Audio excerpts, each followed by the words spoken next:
All right, good afternoon, everyone. My name is Megan Gilson, and I am a new adjunct instructor here at UAGC, and I will be your host this afternoon for this session that is called You've Got Mail, Messages and Live Connections based on open access sources and enriched with encouragement, empowerment, and humor, the missing link to student retention and success. By joining us today, you acknowledge that this session is being recorded and will be shared with TLC-related materials.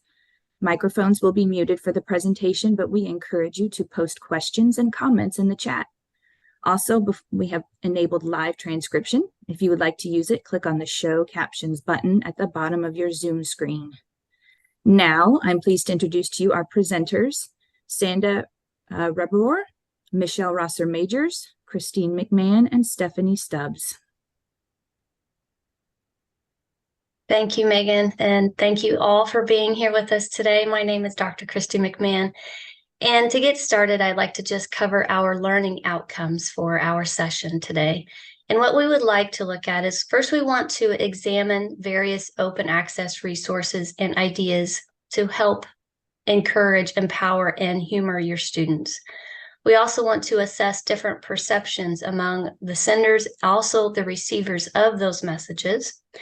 We want to evaluate the impact of these open access resources and the messages on the course completion, assignment completion, and course progression rates. And finally, we want to create action items for research so that all of you leave with some ideas and tools to utilize open access resources in higher education. So hello, everyone. I'm Michelle Rosser-Majors, and so we're just going to talk a little bit about what actually are open access resources and the different types. So open access resources can be many things, but they're electronic resources that are available on the internet. They generally do not have licensing or copyright restrictions, and they can include articles, journals, books, videos, and so much more that can help you add some empowering things into your courses and into your messaging to your students. One of the quotes that we found was, open access is the needed modern update for the communication of research that fully utilizes the internet for what it was originally built to do, accelerate research. And so as we know, there's just so many more things out there that people can access and learn from when years ago there were not. Next slide, please. And so just a few types of the open access we'll go through. There are actually several different types of open access, but green and gold tend to be the most used. And so kind of the difference between them is, the gold open access is generally with your open access journals. It can be a hybrid journal that supports open access. Sometimes those are called hybrid open access, but also are considered gold open access by some journals. And these are generally paid for by the author, by some type of funding, to make sure that their article is available for others out there, free access. So the green open access tends to be when they've paid a fee so that they can house their own article, so they can share it with others, maybe from their own website or from some type of database that houses different articles and different things. So there's just different types that you have to look for and make sure that you're finding good, solid resources for your students. Yes, thank you, Michelle. And there are some numerous benefits of using OARs, and I'm sure throughout this conference you have learned about many of them. Here are 5 that we felt would be great to highlight. OARs can be accessed without a subscription or a membership. They are often published quickly or without having to undergo a long review process or publishing process. And also OARs, that means that the research can be based, that new research is available quickly, and you can access the findings and work with those findings as part of your own research or in practice. There are, again, maybe less hurdles to jump through regarding restricted access or paid access. And so fellow researchers and the public can access and utilize the data to increase knowledge, improve economic outcomes, or create other opportunities. For authors, this could mean that it can lead to more citations. In the field of education, we can then readily apply the research in a timely manner to reach a wider audience and make a great impact on our students and our teaching.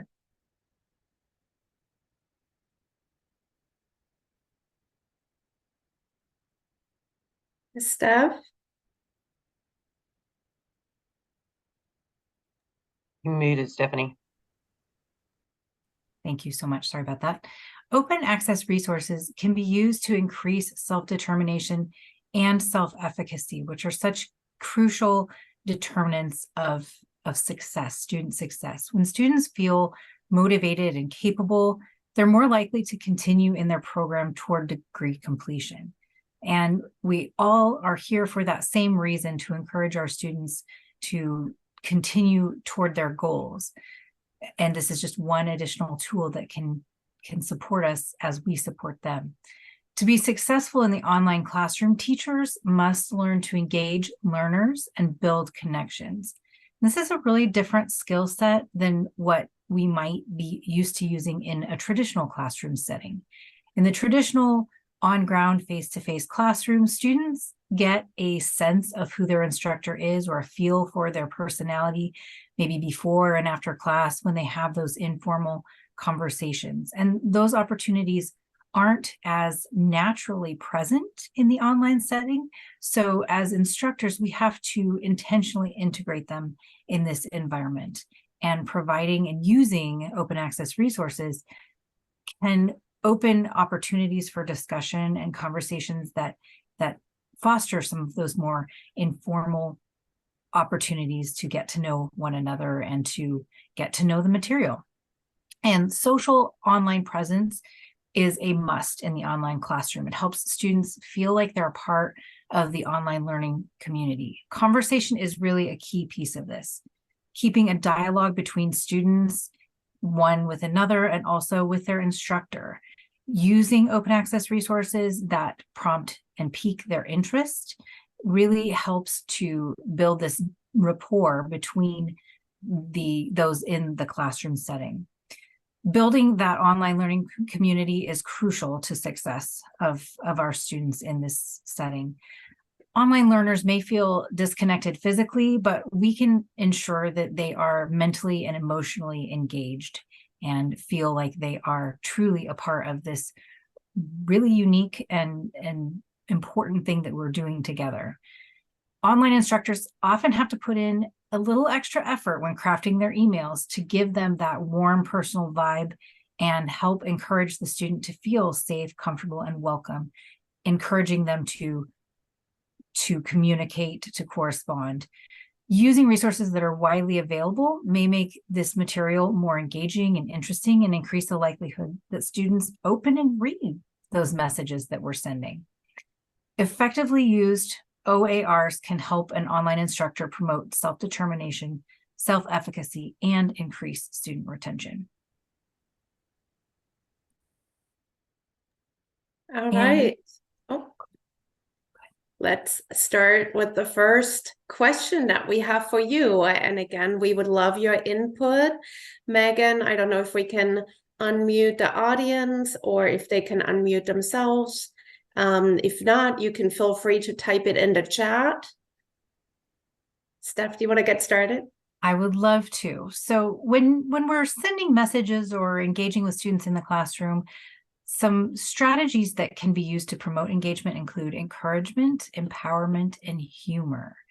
We are curious what kinds of strategies you all have tried. And so we would like to open this up as a sort of like a waterfall kind of discussion where everybody just types something in the chat at the same time, and we'll compile those. We've already got some great answers coming in. So Roy says, as a global director of customer care that managed an email support team, the communication skills and additional empathy and emotional expression required to make the customer feel they are being cared about and not just cared for is unique.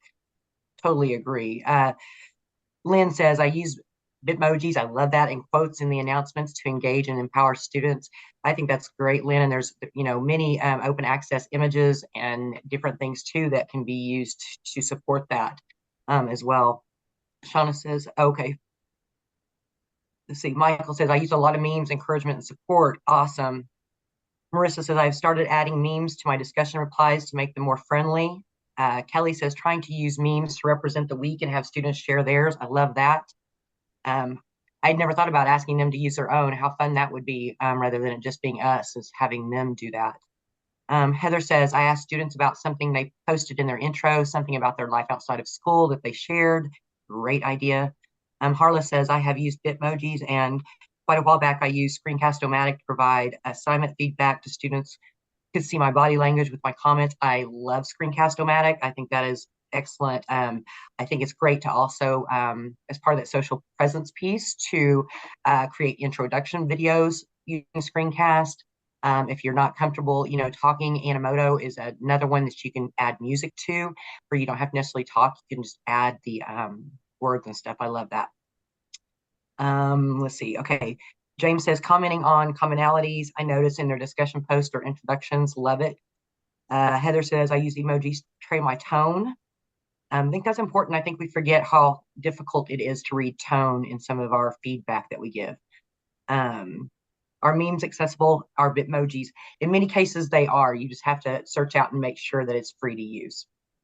Inside of those classrooms too, I think they've got some options as well. Elena, I create announcements that I call my Monday brain break, talking about things like books, movies, hobbies, etc., to tell students about things I'm interested in and ask them questions that ask them to share their own experiences. Love it. This is a great group. They have great suggestions. Kelly says, I have been asking students what they are celebrating and learn so much about students that way, even if it's just that they were the first in the peanut butter jar. That's great. Lynn says, Susan, they are if you add a description. Absolutely. Good advice, Lynn. Dana says, I own my mistakes and my responses to encourage students who may fear those mistakes. If I make an error in a citation or reference, I will reply to myself and show where the error is, because we all make them, and how to fix them. I think that is great to show them that we all have to check those things too. And then lastly, here we have, I do this as an academic advisor, and with my earlier time zone, I will say not enough coffee yet. My coffee needs a coffee and then some. And I think that relaxes students. That's great. I love it. Wonderful engagement on that question. Michelle, can I break in real quick? My response to Susan was not flippant, and I just want to make sure that when you add an image in Canvas, or in any, like in a Word document or in PowerPoint or anything like that, there's a space to add a description. And so I make sure that every image I use is fully described. So I just wanted to make sure that that was clear. Thank you, Lynn, for doing that, because that's an important part of accessibility as well, that we need to remember when we do add any type of videos or anything images that we're explaining it as well, with transcripts and descriptions. Great. Excellent. Next question. Very good information, Lynn. Thank you for that reminder. So when we are also adding this type of information into our classes, we have to think about, what is our intent or our expectations as the sender, and what do we want the receiver to have? So think about that for a minute. What are we trying to do specifically with that message? Is it to empower? Is it to inform? Simply to engage? Elena, you mentioned Monday brain breaks. I love those ideas. I do like a motivational Monday or a humorous Friday. Sometimes I like to end the week with a little cartoon that kind of gets the class kind of motivated for the weekend to finish up the week as well. So that's definitely something to think about as well when we are sending these types of messages. Absolutely. So 1, 2, 3, go. What intentions do you have when you do the things in your class, or what expectations do you have when you send it to them? That's kind of a harder question, because I think it's a range of things. Motivation, love that. I think sometimes just giving those students an extra little real person connection really can help motivate them, and they feel more comfortable asking questions too. Building rapport and trust, excellent. I want students to see that I am an actual person behind the screen and not a robot. Absolutely. I think that's highly important in how we teach online. I hope to bridge connections with my students. Students will use assignments in the course as a source of catharsis, and I want to make sure that I want to make sure that I care. Good. Roy, making them feel that we are on this journey with them. Absolutely. I think that is a big part of culture of care, and letting them know they're not walking alone, I think is great. Building trust and ensuring approachability. I think approachability is a great aspect to consider when we do these things. Because sometimes just being fun and being real can really help them bring down their walls and feel more comfortable with us. Stephanie says, I think sometimes students' intentions are to show us that they are really trying. It is important that we recognize that. Absolutely. Personal connection and walking with them through the process. I know I would create badges a lot for my classes and just give students different badges and discussions if they did well. And I just kind of created them myself. But I think there's all kinds of options we can do to help them feel recognized and get that connection going with them. Great responses. All right. Okay, let's move on to the last question that we have for this amazing audience. And hopefully we can further discuss some impacts later. But so this question is, are certain open access sources perceived as higher quality as compared to others? What are your thoughts around that?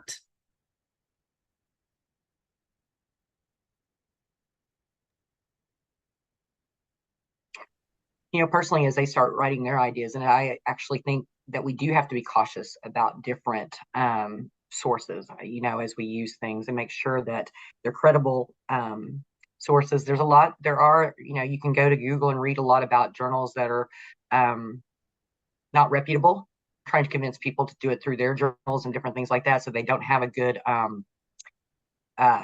review and different things like that. I think that's really important. And we have to remember too that any image sites and different things, there are some that are not safe to be at. And so we have to be very cautious, I think, of open access resources, which makes it very important to learn more about them. Harla says, I think so. I love OpenStax resource because they go through the great peer review. Absolutely. I haven't tried that one. I'll look into that. I'm gonna make a note. Thank you for that, Harla. I've heard that some people feel that open access sources are not as credible. It seems to be a stigma. I can see that too. I think just like the stigma of online learning, that I think is getting better all the time, or improving, because it is a challenge to learn online, as we all know.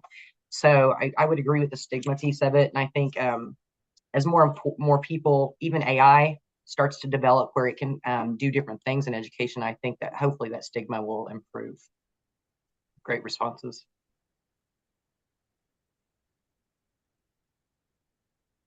Elena says, I think Elena says, I think there are perceptions about OA sources regarding the review process to ensure accuracy and avoid bias. I think you're right. And I think that some are better than others, Elena. And so that is good to always look into and not just grab the first thing you see. Absolutely. All right, that's it now. Thank you. And thanks for all these great comments. Definitely provoking a lot of food for thought, I think. And also, while considering the horizon that we have with open access and other resources, that there are still a couple of things that we have to keep in mind, and ensuring that the ones we use, again, going back to the intent, have that intent that we aim for, that are credible, and that we use them, I guess, respectfully, giving still the authors credit for their work. And of course, setting an example for our students. I think that's really important, especially we have to think back of when we started out in our college journey. It was probably a little confusing too, and I know I think back to my own bachelor's degree journey, and we had just textbooks. There really weren't other journals or open access resources that we used a lot. I know there was Google, but it was just a textbook mainly. And so it made things, while restricted, and we only got the information from really one source, from the author, While a little restricted, it was also a little easier to navigate, and we didn't have that wealth of information. But I do appreciate variety and exposure to different resources, and I'm sure many of you too. But we also have to live by example and essentially teach students, about some of the important things to keep in mind when using open access resources. Sandra, I just want to share a quick, if you don't mind, I want to share a quick story. Yeah, sure. We have time.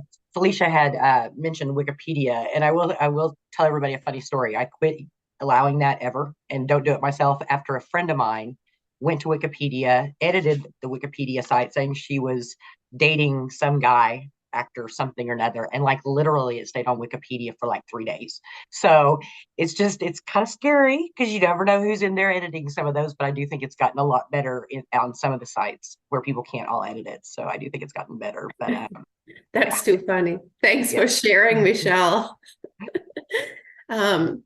All right, and here are some final thoughts, and we again would love to get your input. What actions or tools can be used in higher education to promote encouragement and empowerment to increase student retention? Are there any that you have used that you really feel have worked, or are there any that you may have heard about, whether through this conference or other sources, that you really wish that you and want to try in the future? I'm going to just share a little bit about one of the research teams I'm on, where we're using virtual reality and looking into using virtual reality with activities. And they're actually starting one of our courses, just recently started a live learning session that if students have virtual reality, they can go to this particular session. And they're seeing these students like so excited. And there's even students that are running out to buy, a virtual reality because they want to engage in that. And we know how hard it is sometimes to get students to go to live learning. But if you've ever done the virtual reality thing, until you do it, you don't get it. But once you do it, it was amazing, and it is amazing. And it's really neat because you almost start to believe the people are really them inside this room. So I think creatively, that's something I think all of us are going to see coming down the pipe. I mean, it's coming. Other schools are already using it some, but I think it's a great tool that we'll be using at some point to help engage as well, create better connections. Harla says, I think it is all about the personal connection instructors work to build with each student. As Dr. Pritz said in his presentation, we have to be radically human. Empathy, approachability, support. Absolutely. Totally agree. Yes. Someone shared, let me go up. It kind of went too fast on me here. Michael shared a site where he makes his own memes. Thank you for sharing that. Because that can be fun. It can actually be geared toward an assignment or be more specific for what you're wanting to encourage with a student or students. ResearchGate, I love ResearchGate as an access resource. I found some great micro lessons on TikTok from scholars in different fields who may not have been traditionally published in the sphere. It could be a good tool to leverage not only with students, but those outside the classroom as well. I would agree with that, except that I do know that University of Arizona has asked no TikTok to be on any of our stuff. So I think that's one thing we would have to be a little bit cautious about. Video recordings and short live learning sessions each week, discussing the week's readings, assignments, and discussions and expectations. Absolutely, Vanessa, that's great. These are all great, great suggestions. Absolutely, yes. And do we have any final thoughts or takeaways based on today's presentation? Anything that comes to mind that you wish that you want to share with us? Carla says, Perusal is an amazing software that can be embedded in a course that promotes engagement between students in a social media format. Oh, that's interesting. I'm going to write that down. Laura says she sings to her student. It is original, and it's a birthday song or celebration of good grades. That is neat. Good for you. I don't think they want to hear my singing, but I think that's wonderful.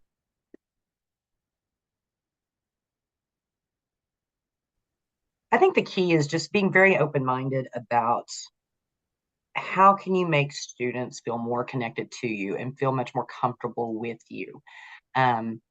Sometimes when a student's missing, something major's happened. So, just giving them a cheery note or whatever. I don't know if y'all have seen the commercial, but this little commercial where this little woman is walking and she said, sometimes people just need a piece of pie to make their life better, and has that little Southern draw. And I think that's kind of what we have to do here sometimes, is give our students a little piece of pie, and it looks different, and it's a meme, or it's a resource that helps them with stress, or different things. But everybody needs a piece of pie now and then.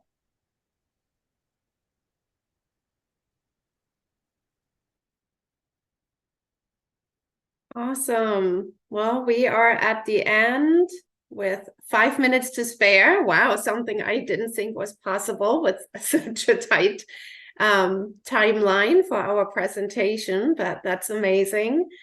And your engagement was great. Thank you all for attending. If, of course, you have any final thoughts or would like to continue the conversation, please don't hesitate to reach out to us. It's first name, period, last name at uagc.edu.